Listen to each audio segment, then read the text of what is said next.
الحمد لله نحمده ونستعينه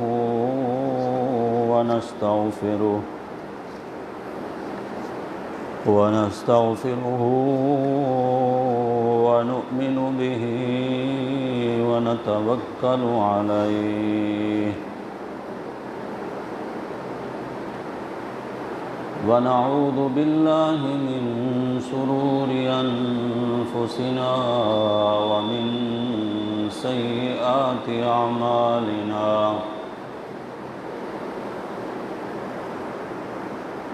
من يهده الله فلا مضل له ومن يضلل فلا هادي له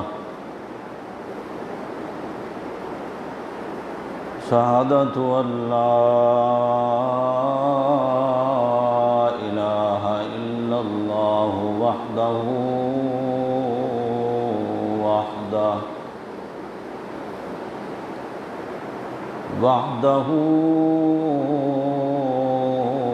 لا شريك له وأشهد أن محمدًا عبده ورسوله أما بعد فأعوذ بالله من الشيطان الرجيم بسم الله الرحمن الرحيم الله لا إله إلا هو الحي القيوم لا تأخذه سنة ولا نوم له ما في السماوات وما في الأرض من ذا الذي يشفع عنده إلا بإذنه يعلم ما بين أيديهم وما خلفهم ولا يحيطون بشيء من علمه إلا بما شاء وسع كرسيه السماوات والأرض ولا يؤوده حفظهما وهو العلي العظيم اللہ ہی وہ معبود برحق ہے جس کے سوا کوئی عبادت کے لائق نہیں، وہی زندہ اور ہمیشہ رہنے والا ہے اور ساری دنیا کو سنبھالنے والا ہے۔ اسے نہ اونگ آتی ہے نہ نیند آتی ہے۔ جو کچھ آسمانوں اور زمین میں ہے سب اسی کا ہے۔ کون ہے جو اس کی اجازت کے بغیر کسی کی سفارش کر سکے؟ جو کچھ لوگوں کے روبرو ہو رہا ہے اور جو کچھ ان سے پہلے ہو چکا ہے، اللہ کو سب معلوم ہے، اور اللہ کی معلومات میں سے کسی چیز پر دسترس حاصل نہیں کر سکتے۔ ہاں، جس قدر وہ چاہتا ہے اسی قدر معلوم کرا دیتا ہے۔ اللہ کی بادشاہی اور علم آسمان اور زمین سب پر حاوی ہے، اور اسے ان کی حفاظت کچھ بھی دشوار نہیں ہے۔ وہی عظمتوں والا ہے اور وہی برتر اور بلند ہے۔ صدق اللہ وصدق رسوله النبي الأمين الكريم ونحن على ذلك لمن الشاهدين والشاكرين والحمد لله رب العالمين۔ اللهم صل على محمد وعلى آل محمد كما صليت على إبراهيم وعلى آل إبراهيم إنك حميد مجيد اللهم بارك على محمد وعلى آل محمد كما باركت على إبراهيم وعلى آل إبراهيم إنك حميد مجيد۔ بزرگان محترم، برادران عزیز، آج رمضان المبارک کی 7 تاریخ ہے، 7واں روزہ ہے۔ آج کا جمعہ اس رمضان کا پہلا جمعہ ہے۔ اللہ نے جمعہ کے دن کو باقی دنوں کا سردار دن بنایا ہے۔ باقی دنوں پر اللہ نے جمعہ کے دن کو فضیلت عطا فرمائی ہے۔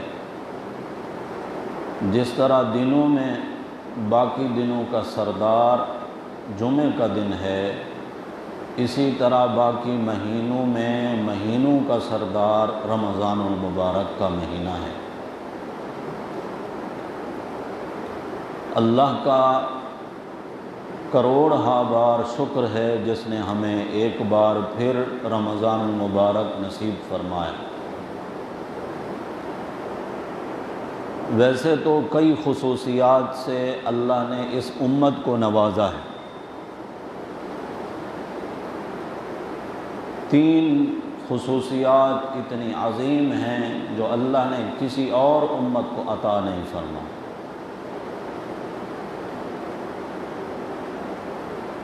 جو نبی اور رسول اس امت کے حصے میں آئے، وہ تمام نبیوں اور رسولوں کے سردار ہیں۔ جو رسول اس امت کو ملے ہیں، ایسے نبی اور رسول کسی اور امت کو نہیں ملے، حتیٰ کہ پہلے کے انبیاء اللہ تعالیٰ سے یہ دعائیں کرتے ہوئے، التجائیں کرتے ہوئے چلے گئے کہ یا اللہ ہمیں اس آخری نبی کا امتی بنا دے۔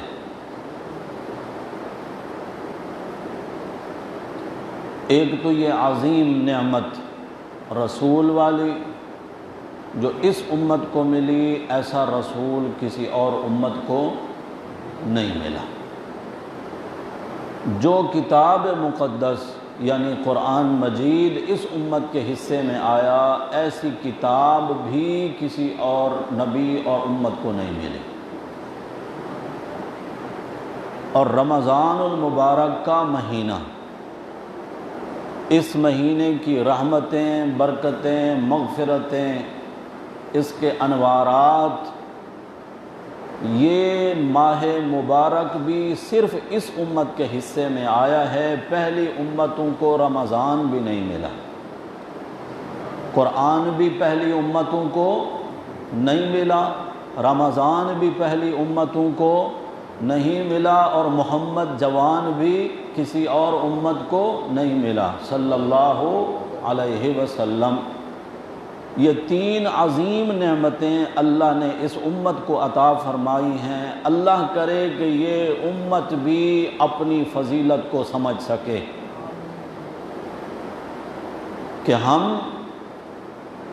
اور امتوں جیسے نہیں، اللہ نے ہمیں ان پر فضیلت عطا فرمائی ہے۔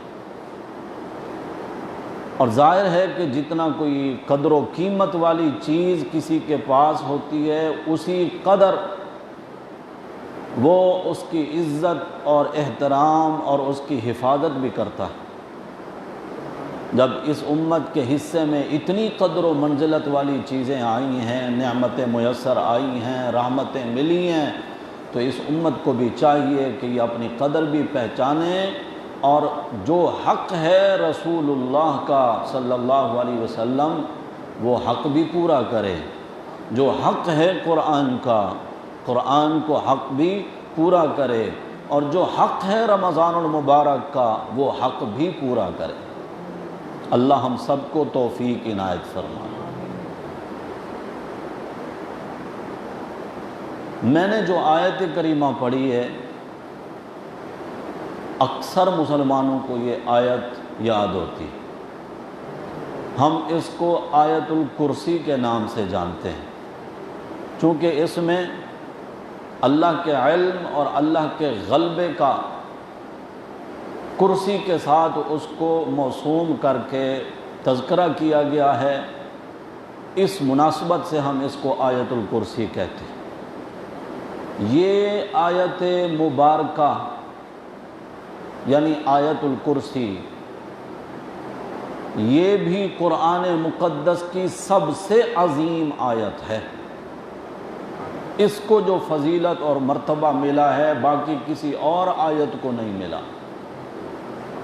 وجہ اس کی یہ ہے کہ اس میں عظیم شان والے رب ذوالجلال کی عظمت اور کبریائی کا ذکر ہے آیت الکرسی میں۔ اس میں ایک دعویٰ ہے اور اس دعوے پر اللہ نے 10 دلائل قائم فرمائے ہیں۔ دعویٰ بلا دلیل نہیں، دعویٰ دلائل کے ساتھ۔ اللہ سے زیادہ عدل و انصاف والا کوئی ہو ہی نہیں سکتا۔ اللہ محض اگر دعویٰ کرتے اور دلائل نہ دیتے پھر بھی مخلوق میں سے کسی کی مجال نہیں تھی کہ اس پر اعتراض کرتے، ماننا پھر بھی ہمارے اوپر لازم تھا۔ مگر یہ اللہ کی عدل و انصاف کا تقاضا یہ ہے کہ جو دعویٰ کریں اس پر دلائل بھی قائم فرمائیں۔ اللہ نے دعویٰ کیا اللہ، یہ اللہ کا اسم ذات ہے، اللہ کا نام ہے۔ دعویٰ کیا ہے؟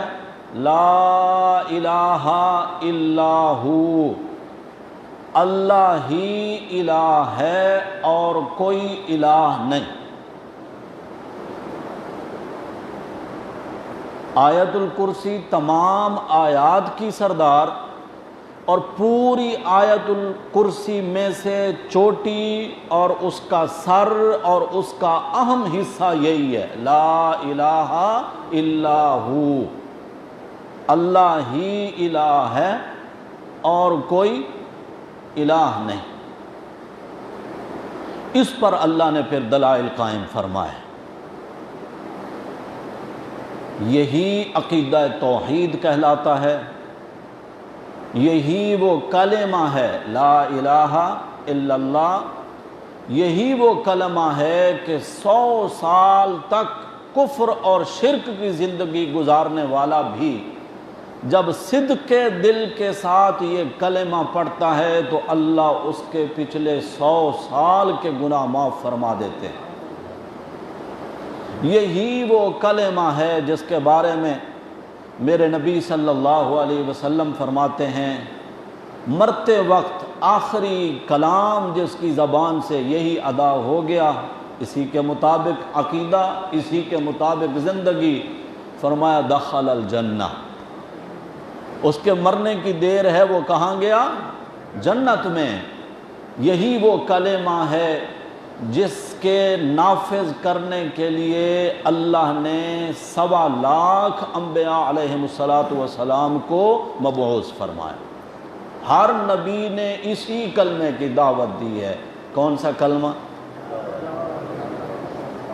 اللہ کرے ساری زندگی بھی ہماری زبان پر یہ جاری رہے اور مرتے وقت بھی ہمیں نصیب ہو۔ کون سا کلمہ؟ لا الہ الا اللہ۔ ہر نبی نے یہی دعوت دی، اللہ کا قرآن گواہ ہے۔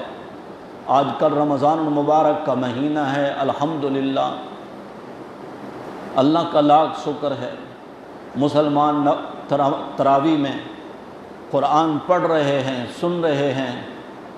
یہ قرآن پھر ان کو جھنجھوڑتا ہے کہ میرا حق صرف سننا نہیں، صرف پڑھنا نہیں، میرا ایک حق اور بھی ہے، مجھے سمجھنا بھی ہے، میرا حق اور بھی ہے کہ مجھ پہ عمل بھی کرنا ہے۔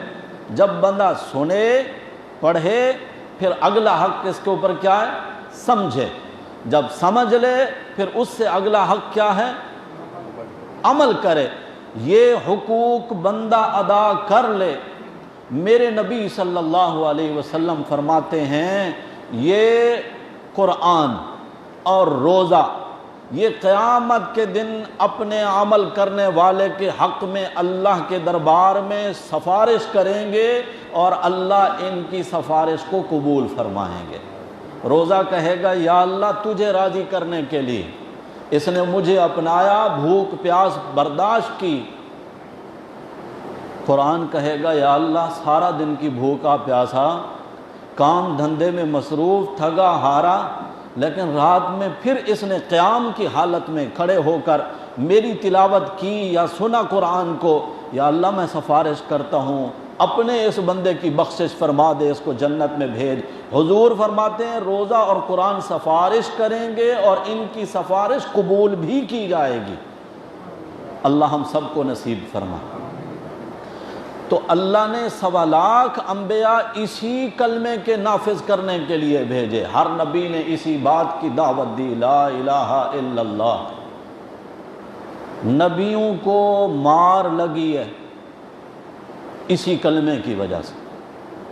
میرا اور آپ سب کا ایمان ہے نبی جو بھی ہو اس سے اچھے اخلاق والا اور کوئی نہیں ہو سکتا، نبی کوئی بھی ہو اس سے زیادہ اس وقت کوئی حسین بھی نہیں ہو سکتا۔ نبی اللہ بناتے ہی اسی کو ہیں جو سب سے زیادہ رب کو محبوب ہوتا ہے، نبوت اسی کو ملتی ہے، وہ چنا ہوا ہوتا ہے نا،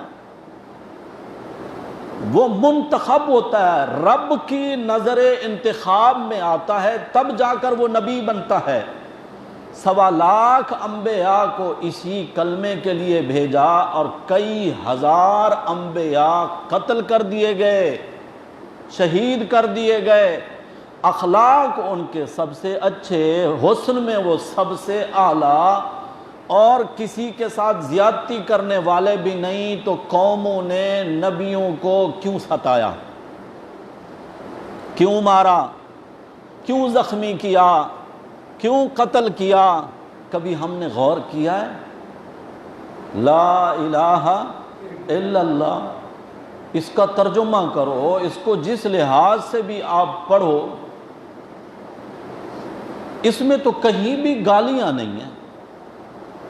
مشرکین کے معبودان باطلہ کو برا بھلا نہیں کہا گیا، کوئی الفاظ کی زیادتی نہیں، لہجے کی زیادتی نہیں، تو پھر آخر کیا وجہ تھی کہ قوموں نے نبیوں کو ستایا؟ آپ سورہ یاسین شریف پڑھتے ہیں، وَاضْرِبْ لَهُمْ مَثَلًا أَصْحَابَ الْقَرْيَةِ إِذْ جَاءَهَا الْمُرْسَلُونَ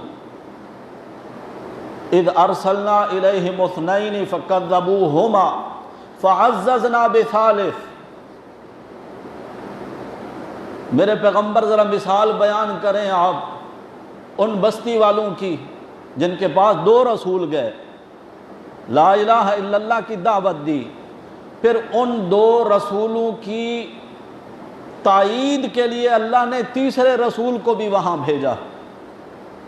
بدبخت قوم نے تینوں رسولوں کو یہ کہا نعوذ باللہ تم جھوٹے ہو، نہیں مانتے ہم تمہاری نبوت اور رسالت کو، اور بالآخر قوم نے ان نبیوں کو، رسولوں کو مارنا شروع کر دیا۔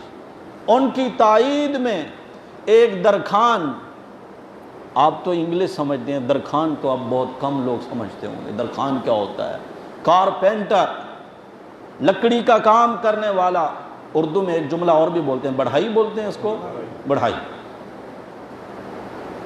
وہ مخلص مسلمان تھا، اس نے دیکھا کہ نبیوں کو ستایا جا رہا ہے۔ جاء رجل من اقصى المدینۃ یسعی، ایک رجل شہر کے پرلے کنارے سے دوڑتا ہوا، یسعی مانے دوڑتا ہوا، بھاگتا ہوا آیا اپنی قوم کے پاس۔ قال یا قوم اتبعوا المرسلین، اے میری قوم کے لوگوں ان نبیوں کی اطاعت کرو، اتباع کرو۔ ارے اتبعوا من لا یسألکم اجرا، ان کی اتباع کیوں نہیں کرتے؟ کیا یہ مزدوری مانگتے ہیں؟ یہ تم سے کوئی تنخواہ مانگتے ہیں، معاوضہ مانگتے ہیں، پیسہ مانگتے ہیں؟ کیا ہو گیا نبیوں کی بات نہیں مانتے ہو؟ قوم نے چڑھائی کر دی۔ مفسرین اس مومن کا نام ذکر کرتے ہیں حبیب، اس حبیب کو بھی انہوں نے قتل کیا اور پاؤں کے نیچے اس کی لاش کو بھی رون دیا۔ لیکن جیسے ہی اس کی روح پرواز کر گئی نا، اللہ فرماتے ہیں ہم نے کہا قیل ادخل الجنہ، جنت میں داخل ہو جا، دنیا کی ماریں کھا کر آیا ہے، ستایا گیا ہے تجھے میرے کلمے کی خاطر۔ قیل ادخل الجنہ، جنت میں جانے کے بعد یہ بندہ مومن حبیب افسوس کر کے کہتا ہے یا لیتا، یا لیت قومی یعلمون، اے کاش میری قوم جان لیتی بما غفر لی ربی وجعلنی من المکرمین، اے کاش میری قوم جان لیتی میرے رب نے میری بخشش کر دی ہے، میرے رب نے میرا بڑا اکرام کیا ہے، میری عزت کی ہے میرے رب نے، اے کاش میرا آخرت کا انجام میری قوم جان لیتی۔ تو اللہ نے اس کلمے کی خاطر 1.25 لاکھ نبیوں کو بھیجا، نبیوں کو ستایا گیا اسی کلمے کی خاطر۔ ہمارے آپ کے کلمہ پڑھنے سے تو ہمارے اوپر کوئی پتھر نہیں برستے، کوئی مار نہیں لگتی، کہیں سے تانے نہیں ملتے، کوئی گالیاں نہیں دیتا، ہمارے تو سروں پر کوئی کچرا نہیں پھینکتا، ہمارے تو پاؤں میں کوئی کانٹے نہیں بچھاتے۔ سنے ہوئے ہیں نا یہ واقعات؟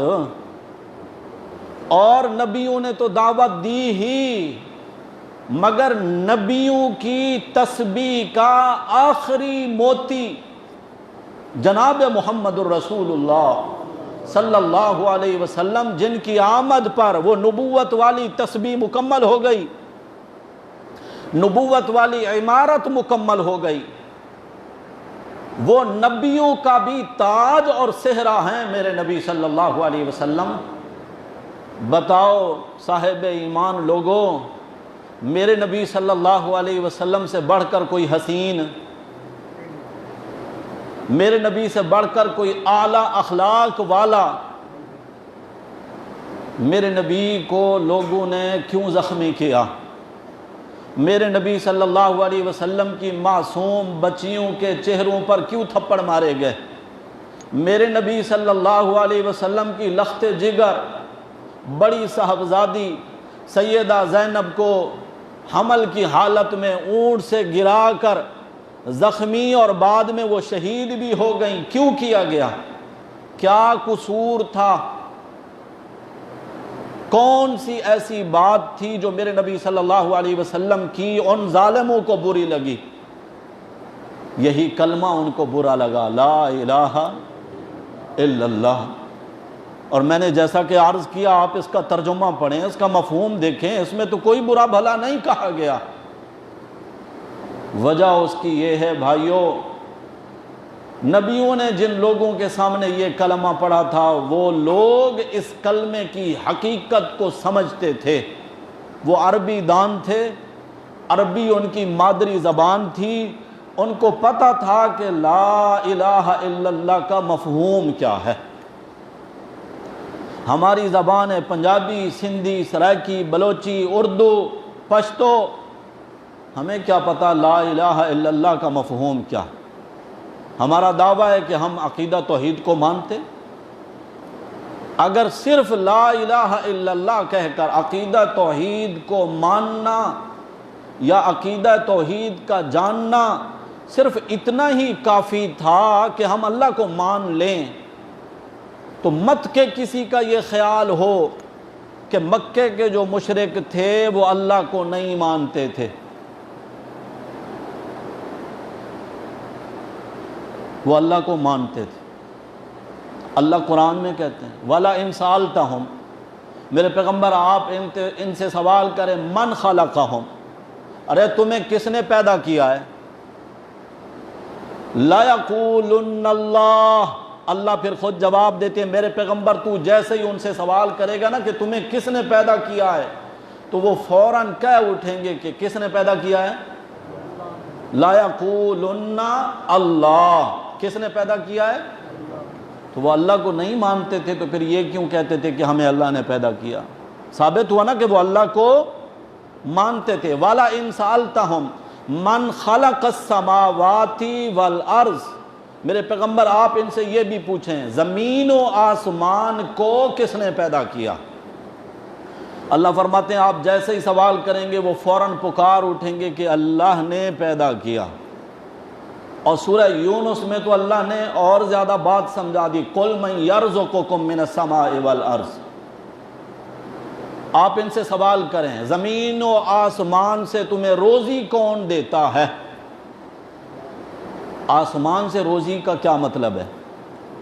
بارش برستی ہے، مردہ زمین زندہ ہوتی ہے، آسمان سے سورج کی شعاعیں آتی ہیں، کھیتیاں اور باغات کے پھل پکتے ہیں، آسمان سے چاند کی بھینی بھینی روشنی پڑتی ہے، پھلوں میں اللہ ذائقے ڈالتے ہیں، یہ ہے آسمان کی روزی۔ بتاؤ آسمان اور زمین سے تمہیں روزی کون دیتا ہے؟ تمہارے آنکھوں کی بصارت اور کانوں کی سماعت کا مالک کون ہے؟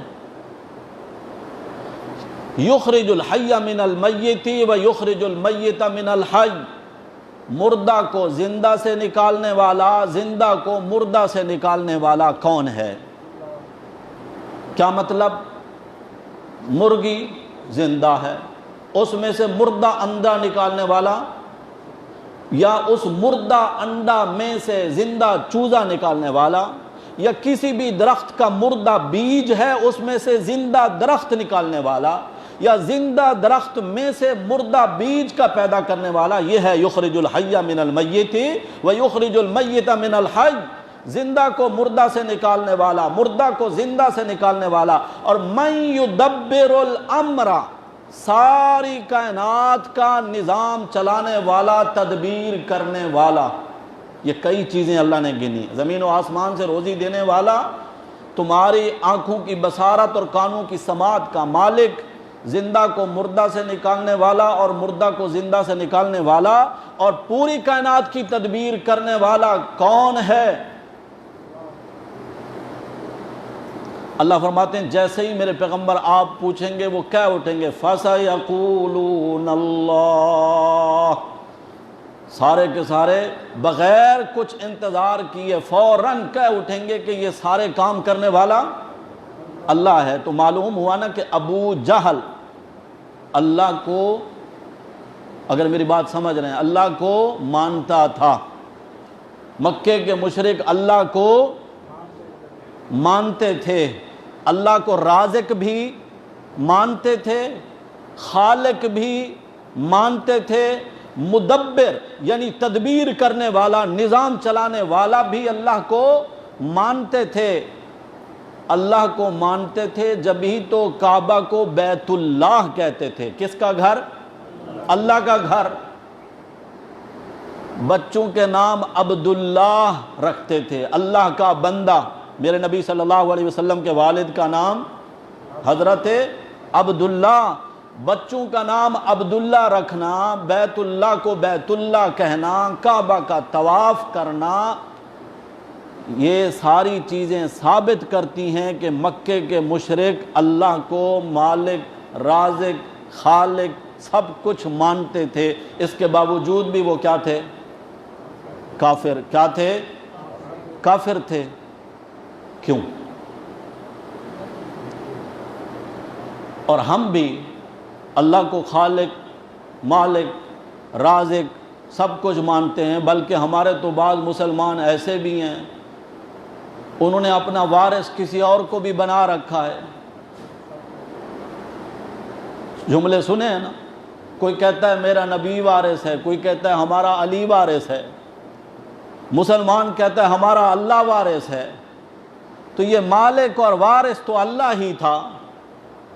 مکے کے مشرک مالک، رازق، خالق سب کچھ رب کو مانتے ہوئے بھی کافر، ان میں اور ہم میں پھر فرق کیا؟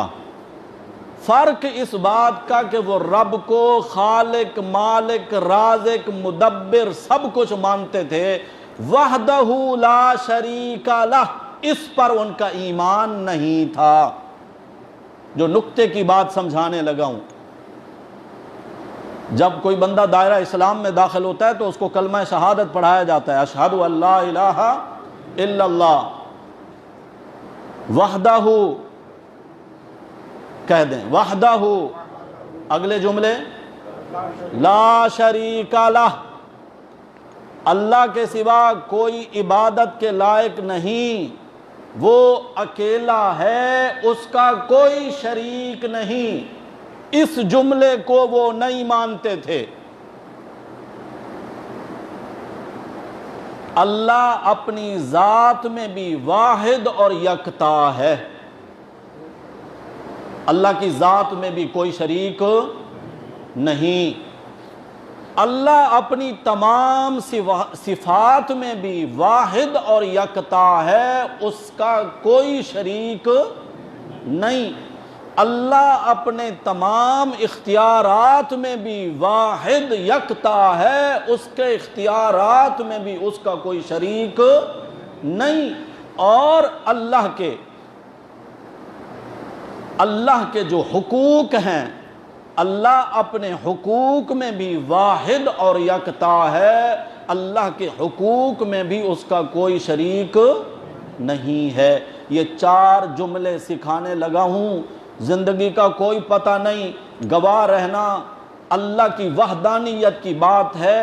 یہی وہ عقیدہ توحید ہے جس کی بدولت بندے کی نماز بھی قبول ہوتی ہے، حج بھی قبول ہوتا ہے، روزہ بھی قبول ہوتا ہے، زکوٰۃ بھی قبول ہوتی ہے، قربانی بھی قبول ہوتی ہے، سب کچھ قبول ہوتا ہے۔ بنیاد اس کی یہی عقیدہ توحید ہے۔ اگر یہ بنیاد نہ ہو، حج کرے تب بھی ختم، ضائع، بیکار، قابل قبول نہیں۔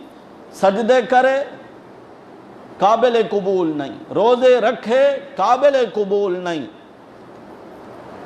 وہ جو حاجی صاحب تھے نا، حاجی صاحب، حاجی ابو جہل شاہ، 70 حج کیے تھے اس نے۔ کتنے؟ 200 سے زائد اس نے عمرے کیے تھے۔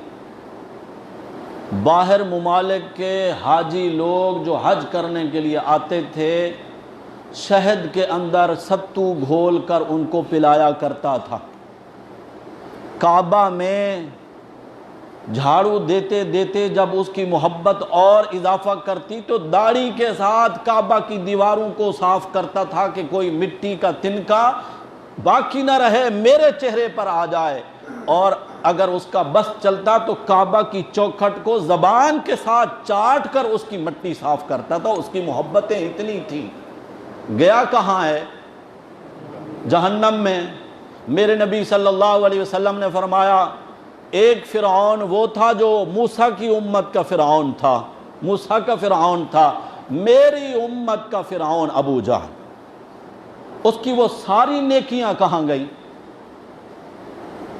اس نے حج کیے، عمرے کیے، حاجیوں کی خدمت کی، کعبہ کی صفائیاں کی، سب کچھ کیا۔ اس کا جواب اللہ قرآن میں دیتے ہیں۔ میری دعوت ہے بھائیو، قرآن کو سمجھ کر پڑھو۔ سورہ توبہ ہے 10ویں پارے میں، اور سورۃ التوبہ کا 3را رکوع ہے۔ اللہ تعالیٰ فرماتے ہیں، اجعلتم سقایۃ الحاج و عمارۃ المسجد الحرام کمن آمن باللہ والیوم الآخر۔ تم جو حاجیوں کو پلاتے ہو اور تم نے جو عمارت المسجد الحرام، مسجد حرام کی تعمیر کی ہے، اور دوسری طرف وہ صاحب ایمان لوگ ہیں جو کہتے ہیں لا الہ الا اللہ وحدہ لا شریک لہ، کہ اللہ ہی الہ ہے اور کوئی الہ نہیں، اور اللہ اپنی ذات میں، صفات میں، اختیارات میں، حقوق میں یکتا ہے، اس کا کوئی شریک نہیں۔ اللہ فرماتے ہیں یہ تمہارا حاجیوں کی خدمت کرنا، مسجد حرام کی تعمیر کرنا، اور دوسری طرف خالص ایمان، لا یستوون عند اللہ، اللہ کے نزدیک یہ دونوں کام برابر نہیں۔ صاحب ایمان والے بندوں کی عظمتیں اور رفعتیں الگ ہیں، بندہ سارے اعمال کرے لیکن لا الہ الا اللہ پر ایمان نہ ہو، اس کا کوئی بھی عمل اللہ کے ہاں قابل قبول نہیں۔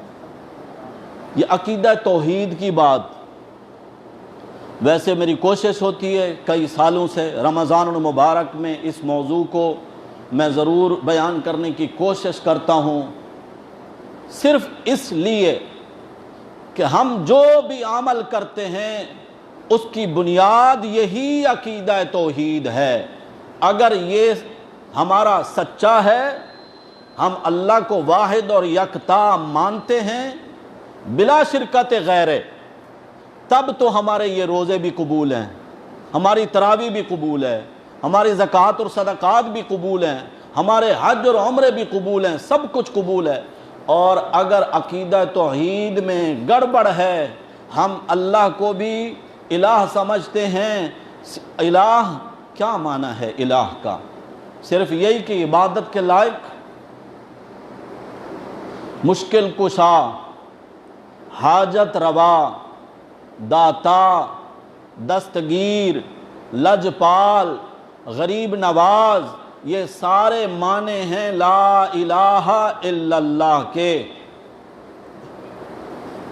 اگر میری بات میں ذرا سا شبہ ہونے لگے، 20ویں پارے کا پہلا صفحہ، مشکل مقام نہیں بتانے لگا، اور کسی بھی عالم کا ترجمے والا قرآن اٹھا کر پڑھ لیجئے گا، اردو والا ترجمہ، 20ویں پارے کا پہلا صفحہ، وہاں پر آپ کو یہ ساری صفتیں نظر آ جائیں گی کہ مشکلیں حل کرنے والا کون ہے، حاجتیں پوری کرنے والا کون ہے، عطا کرنے والا کون ہے، شفائیں دینے والا کون ہے، علیم بذات الصدور، دلوں کے اندر کے بھید اور حالات کا جاننے والا کون ہے۔ یہ ساری الہ کی صفتیں ہیں، معنی ہیں الہ کے۔ تو لا الہ الا اللہ وحدہ لا شریک لہ، اللہ ذات میں، صفات میں، اختیارات میں، حقوق میں اکیلا، واحد، یکتا، لا شریک لہ، اس کا کوئی شریک نہیں۔ مثال کے طور پر اللہ کے حقوق کیا ہیں؟ اللہ کا حق ہے کہ اس کے سامنے سجدہ کیا جائے، یہ حق کسی اور کو حاصل نہیں۔ مانتے ہو اس بات کو بھائیو؟ میری بات کی تائید کرو گے؟ یہ جملے فرشتے نوٹ کر رہے ہیں، اللہ کی قسم قیامت کے دن ان کہے ہوئے جملوں کی قدر و قیمت کا پتہ چلے گا۔ مانتے ہو نا؟ سجدہ کس کا حق ہے؟ میرے نبی صلی اللہ علیہ وسلم اللہ کے بعد مخلوقات میں سب سے زیادہ اشرف اللہ نے بنایا انسان کو، انسانوں میں سے سب سے اشرف بنایا انبیاء علیہم السلام کو، اور تمام انبیاء میں سے اشرف بنایا محمد الرسول اللہ صلی اللہ علیہ وسلم کو۔ اللہ نے سب سے، سارے نبیوں سے بڑی شان اور مرتبہ میرے نبی صلی اللہ علیہ وسلم کو عطا فرمایا۔ میرے نبی صلی اللہ علیہ وسلم کو صحابہ کرام نے عرض کیا، یا رسول اللہ، باہر کے ملکوں میں ہم گئے ہیں سفارتکار کی حیثیت سے، دین پہنچانے کی غرض سے، ہم نے تو وہاں کے بادشاہوں کے درباروں کے الگ الگ دستور دیکھے ہیں، وہاں کے لوگ اپنے بادشاہوں کے سجدے کرتے ہیں، حالانکہ ان کی بادشاہت بھی جھوٹی، ان کا غلبہ بھی جھوٹا، آپ تو نبیوں کے سردار، آپ تو اللہ کے سچے نبی ہیں، آپ تو دونوں جہانوں کے بادشاہ ہیں، اے اللہ کے نبی ہمیں اجازت دیں ہم بھی آپ کا سجدہ کریں۔ یہ سنیے حدیث، پڑھیے، صحابہ کرام نے عرض کیا ہمیں اجازت مل جائے ہم آپ کا سجدہ کریں۔ حضور اکرم صلی اللہ علیہ وسلم نے یہ جو اجازت مانگ رہے تھے صحابہ کرام، یہاں اس بات کی طرف توجہ ضروری، یہ عبادت کے سجدے کی اجازت مانگ رہے تھے یا تعظیم کے سجدے کی؟ جی تعظیم، ادب، احترام، بطور سلام ہم آپ کے سامنے جھک جائیں، عبادت نہیں، عبادت کے سجدے کی اجازت نہیں مانگی، تعظیم کے سجدے کی اجازت مانگی۔ حضور اکرم صلی اللہ علیہ وسلم نے فرمایا سجدہ اللہ کا حق ہے، چاہے عبادت کا ہو یا تعظیم کا۔ کس کا حق ہے؟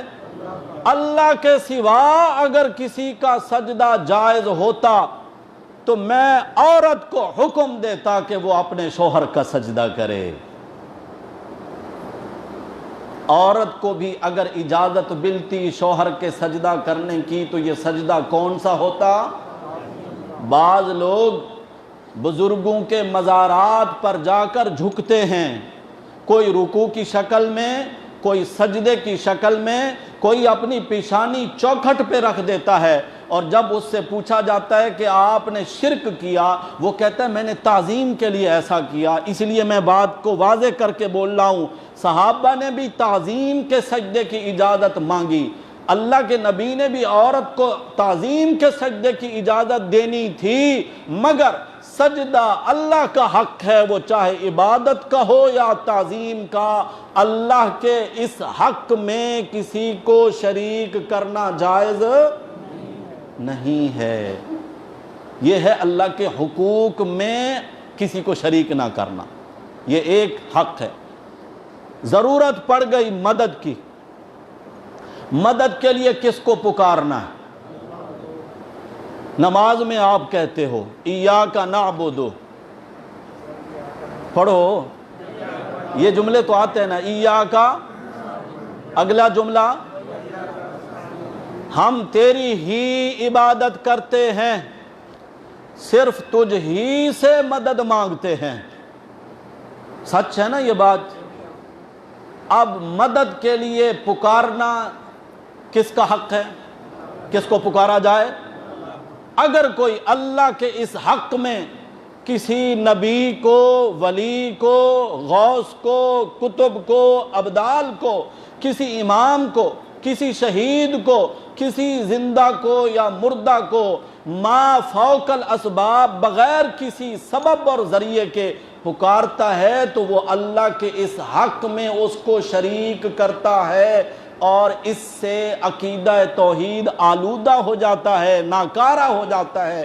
عقیدہ توحید وہی قابل قبول ہے کہ وحدہ لا شریک لہ۔ اس بات پر اگر ہمارا عقیدہ اور ایمان پکا ہو گیا، روزے کی حالت میں ہمارا بھوکا پیاسا رہنا، گرمی برداشت کرنا، پسینے میں شرابور ہونا، یہ سارے ہمارے عمل اللہ کے ہاں قابل قبول ہوں گے۔